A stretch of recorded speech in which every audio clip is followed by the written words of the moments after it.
ఇప్పుడు మేము వెళ్తున్న దారి శ్మశానం పక్క నుంచేనండి. సో మీలో ఎంతమంది శ్మశానం పక్క నుంచి ఎప్పుడైనా ట్రావెల్ చేయాల్సి వచ్చిందా? సో ఎప్పుడైనా ట్రావెల్ చేశారా? కామెంట్ సెక్షన్లో మెన్షన్ చేయండి. సో నేను కంప్లీట్ వీడియో అయితే మీకు షేర్ చేస్తాను. నా ఎక్స్పీరియన్స్ ఎలా ఉందనేది కంటిన్యూగా చూడండి.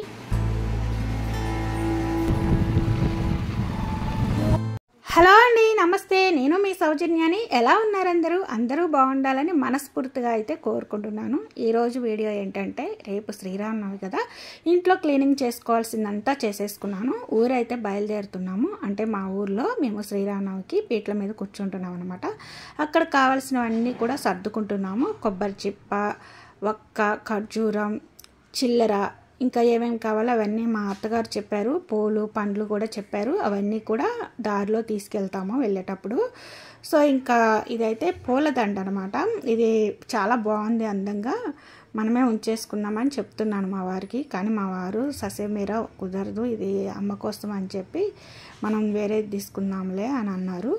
అయితే ఒక్కసారి ఎలా ఉంటుంది, అందంగా ఉంటుందా లేదా అనేది చూద్దామని గుమ్మానికి అయితే పెట్టి చూస్తున్నారు. చాలా బాగా నచ్చింది. కాకపోతే ఇంకా మోడల్స్ వస్తున్నాయి కదా, తీసుకునేటప్పుడు ఏదో ఒకటి చూసి తీసుకోవచ్చులే అని అనుకుంటున్నాను. పండగ పనులు అయితే ఒక రోజు ముందుగానే చేసేసుకున్నానండి. ఈరోజు ఇంకా పిల్లలకి స్కూల్ ఉంది, మార్నింగ్ ఎగ్జామ్ అయితే లేదు. పిల్లల్ని ఆఫ్టర్నూన్ స్కూల్ నుంచి తీసుకొచ్చారు. నేనైతే లంచ్ ప్రిపేర్ చేసి ఉన్నాను కదా, పిల్లలకి లంచ్ పెట్టేసి వాళ్ళని రెడీ చేసేసి నేను రెడీ అయ్యి ఇంకా ఫాస్ట్గా ఊరికైతే బయలుదేరుతున్నాము. సో ఇప్పుడైతే ఆఫ్టర్నూన్ 3:30 అలా అవుతుంది. ఇప్పుడు మేము బయలుదేరితేనే నైట్ అలా అవుతుంది అనమాట. సో మేము వెళ్ళే దారి ఎలా ఉంటుందో ఆల్రెడీ మీకు వీడియో షేర్ చేశాను. పొదలు అడవులాగా ఉంటుంది, ప్లస్ పక్కన శ్మశానం కూడా ఉంటుందండి.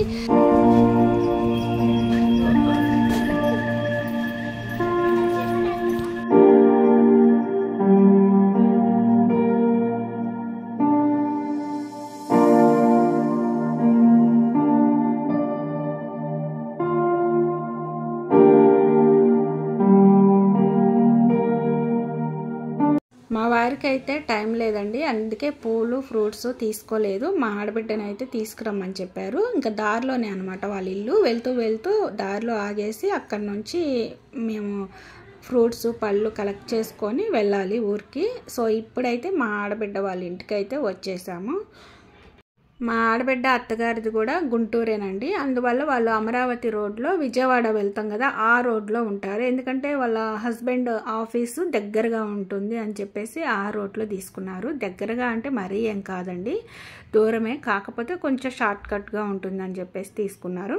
సో ఇంకా ఇంట్లోకి అయితే వచ్చేసాము. ఇంత ఎండలో ఎందుకు బయలుదేరారు, 5కి అలా బయలుదేరొచ్చు కదా అని అంటుంది. సో వాళ్ళ అబ్బాయి వర్క్ చేసుకుంటున్నాడు. సో అయితే మా హస్బెండ్ నైట్ అయిపోతుంది పిల్లలు కదా అని చెప్పేసి బయలుదేరానని చెప్తున్నారు. ఇక్కడ అంతా కూడా కొంచెం గోలగోలుగా ఉంటుంది కదా అని వాయిస్ ఓవర్ ఇచ్చాను. ఈ అమ్మాయి మా ఆడబిడ్డ.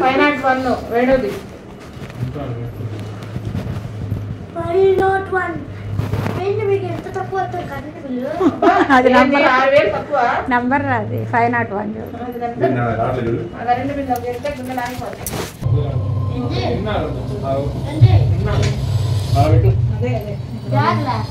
బాగుండాలి ఇస్తే పొద్దున అన్న ఇప్పుడు తిన్నా టిఫిన్ తీసుకొని తిన్నా అతుక్కొని ఉండే. ఆయిల్ ఎక్కువ ఉన్నట్టుందా మరి, పెరిగేసి ఆయిల్ ఎక్కువ రాదు. పూసుకోకుండా నువ్వు కూడా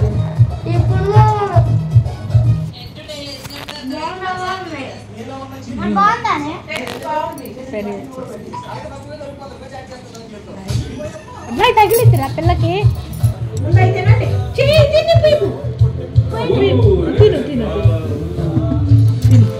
టిష్యూ ఇస్తా ఉంది.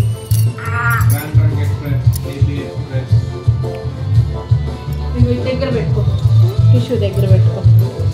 కుర్చీకి పెట్టకే మావయ్య ఇందులో కాలు కూర్చుంటారు కదా, నీకు గడుగుతుంది. ఇంకా 4:30 అలా అవుతుందండి. చిన్నగా బయలుదేరదాంలే అని చెప్పేసి బయలుదేరుతున్నాము. అయితే ఎప్పుడు చూసినా ఒక లగేజ్తో సరిపోద్దులే అనుకుంటాను, కానీ 2-3 లగేజ్లు కంపల్సరీగా అవుతాయి. ఇంకా తీసుకోవాల్సినవి ఉన్నాయి. సో ఇంకా అమరావతిలో తీసుకోవచ్చులే అని అనుకున్నాము. ఇక్కడ 16 మైళ్ళు అంటారంట. ఇక్కడైతే ఆగాము ఆ ఊర్లో. అయితే సుగంధం వాటర్ తీసుకున్నామన్నారు మా వారు. ఈ ఎండకి కొంచెం కూల్గా ఉంటుందని. నేనేదో అసలు ఎప్పుడు పుచ్చకాయ తిననట్లుగా పుచ్చకాయ తిందామని చెప్పాను. సో కానీ అంత టేస్టీగా అయితే అనిపించలేదండి. ఎందుకో స్వీట్ తగ్గింది, మరి ఎక్కువగా ఎండలో ఉండటం వల్ల ఏమో. సో ఇంకా అక్కడి నుంచి అమరావతి అయితే వచ్చేసాము. ఇక్కడ పూల బండి ఉంది కదా, అక్కడ అయితే ఆపేసి మమ్మల్ని ఆయన కొంచెం దూరంలో పండ్ల కొట్టు ఉంటే, అంటే బండ్లు ఉంటాయి కదా, ఆ బండ్లు ఉంటే అక్కడికి వెళ్ళేసి బనానాస్ తీసుకొని వచ్చారనమాట. సో ఇంకా అమరావతి నుంచి మా ఊరు వెళ్ళే దారిలో బుద్ధుని విగ్రహం కనిపిస్తుంది అని చెప్పాను కదండి. సో చూశారు కదా బుద్ధుని విగ్రహము. సో ఇంకా సూర్యుడైతే అస్తమిస్తున్నాడు. చూశారు కదండి, ప్రకృతి ఒక గొప్ప వరం అంటానికి. చూడండి ఎంత అద్భుతమో, సూర్యుడు చాలా అందంగా కనిపిస్తున్నాడు కదా. నాకు చాలా ఇష్టం అండి ఈవినింగ్ టైంలో ఈ విధంగా కనిపిస్తే. బట్ ఏంటంటే మనం పల్లెటూర్లలో ఉండట్లేదు కాబట్టి సూర్యుడి అస్తమయం కూడా చూడలేని పరిస్థితి వచ్చేసింది.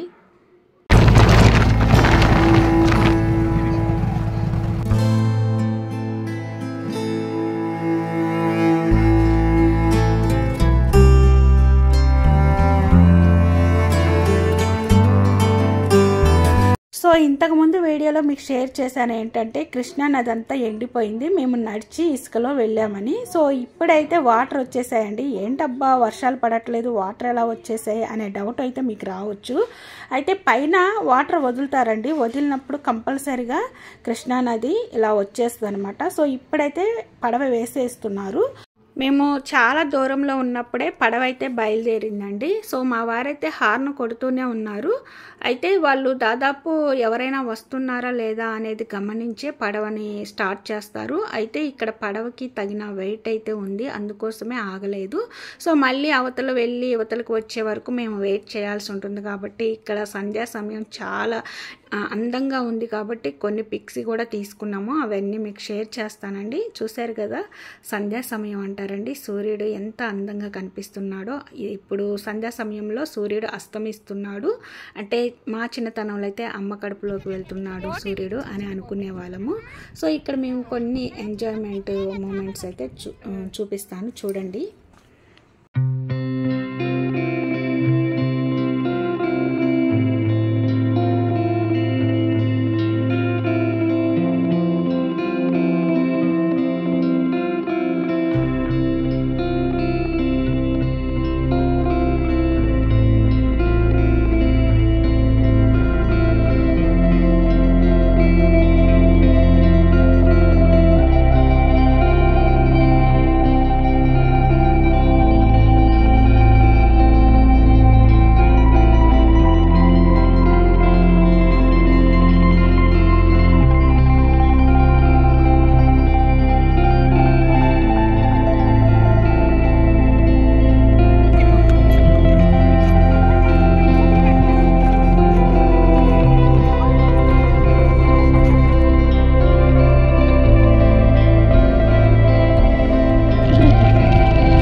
पैंट कलीदी नीళ్ళు కొడితే కలీదు వారిని అడగలిదు.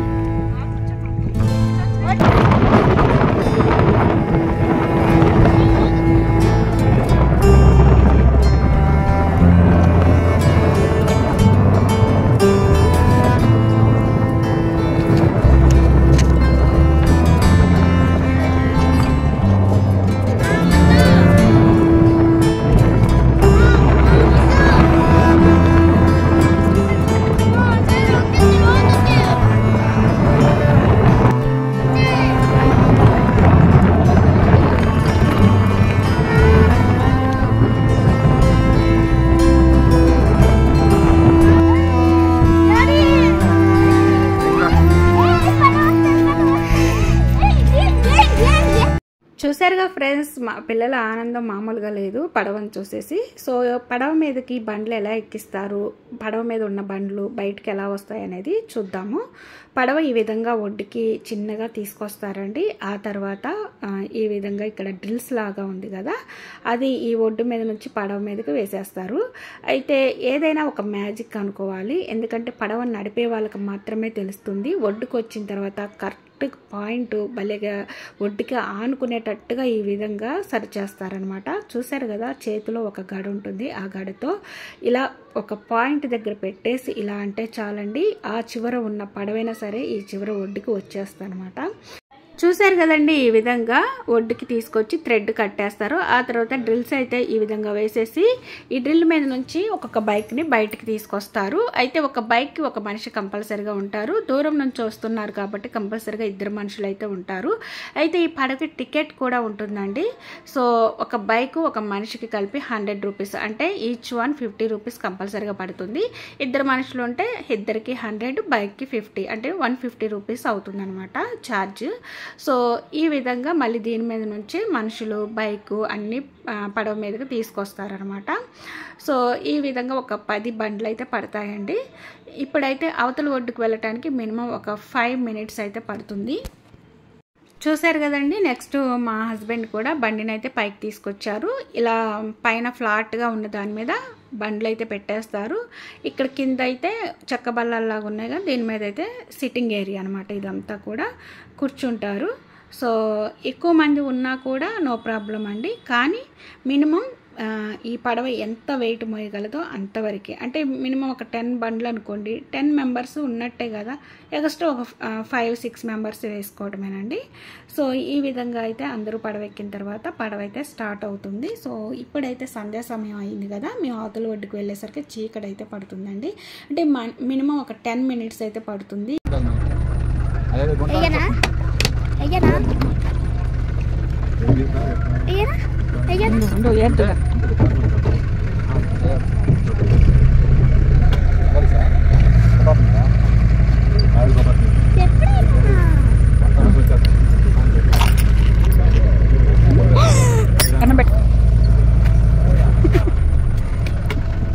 మంచి చేస్తాడు వారికి, చదివించింది.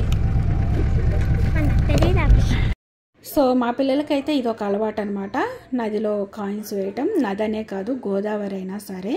సో మేము ఇటు అమరావతి నుంచి వెళ్తున్నా, విజయవాడ నుంచి వెళ్తున్నా, ట్రైన్లో అయినా సరే మా పిల్లలు కాయిన్స్ ట్రైన్లో నుంచి నదిలో పడేటట్టుగా విసిరేస్తారనమాట. సో ఇప్పుడు వేశారు కదా, మళ్ళీ మేము అటు నుంచి వచ్చేటప్పుడు మళ్ళీ వేస్తారు. కంపల్సరీగా నేను వీళ్ళ కోసం చేంజ్ పక్కన పెట్టుకొని ఉండాల్సిందేనండి.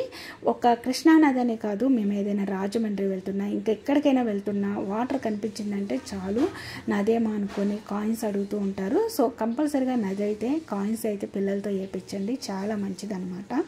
సో ఎందుకంటే నేను మ్యారేజ్ కాకముందు ఇదైతే నేను ఫాలో అయ్యేదాన్ని, కాయిన్స్ వేసేదాన్ని.